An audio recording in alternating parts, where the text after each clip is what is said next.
nesse texto, né? Marketing de comportamento. Todo homem tem problemas com mulheres, exceto os gays. Concordo. Bom, eles têm problemas com os gays. Exatamente. O mesmo vale para as mulheres. Toda mulher tem problema com os homens. Quando se trata de relação entre homens e mulheres, estamos num pântano de medo, insegurança, baixa autoestima e jogos de manipulação. O inferno do desejo. Conhece?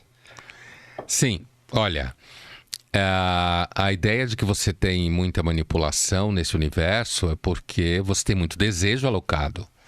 E quando o desejo está alocado, a vida se torna mais intensa, para o bem e para o mal.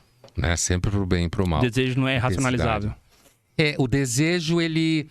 assim, em filosofia, se costumava dizer que, tecnicamente, o desejo é irracional e a vontade é o desejo racionalizado, né?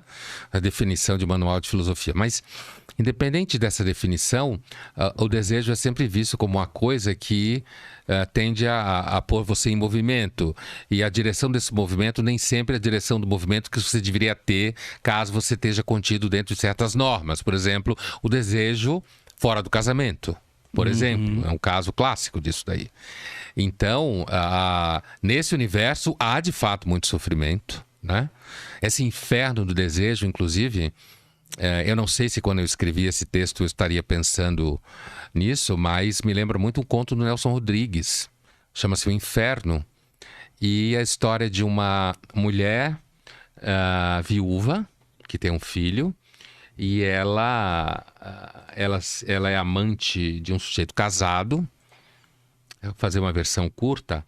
E ela, depois o sujeito trabalha numa repartição, como é muito comum nos contos do Nelson Rodrigues dos anos 60, no Rio de Janeiro, e ela também trabalha, e ela vai encontrar esse amante entre a saída da repartição e ele ir para casa, né? Para ficar com a família dele.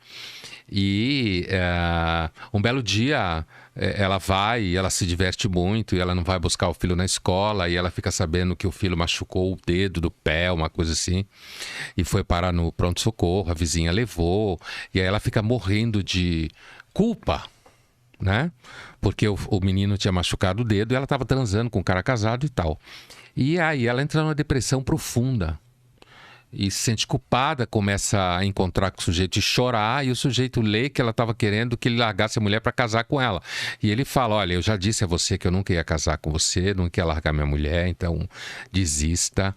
E aí ele começa a evitá-la. Aí ela começa a ligar na repartição, ele não atende o telefone, e ela se sente muito culpada. E você que está lendo o conto, vou dar spoiler, você que está lendo o conto, você tem a impressão que ela se sente culpada porque o menino machucou o pé enquanto ela estava transando com o sujeito.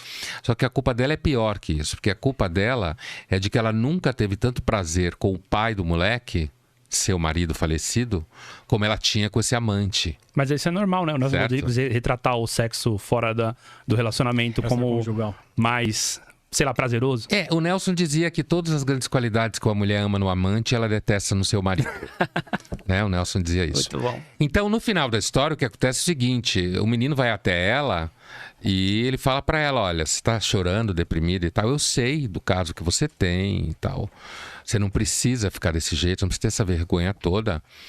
É evidente que ele não sabia da história do gozar. E o menino vira para a mãe e pergunta: pode-se negar o desejo a uma pessoa que vai morrer? A mãe diz: claro que não.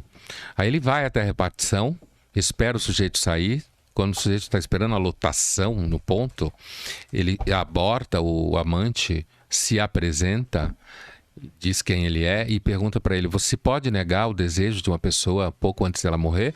O sujeito fala não, ele fala: eu quero que você volte para minha mãe, e pula embaixo da lotação e se mata. Ele volta para a amante e eles ficam obrigados a permanecer amantes mesmo depois que o desejo já acabou. E o Nelson chama isso de o inferno do desejo. Excelente. Interessante.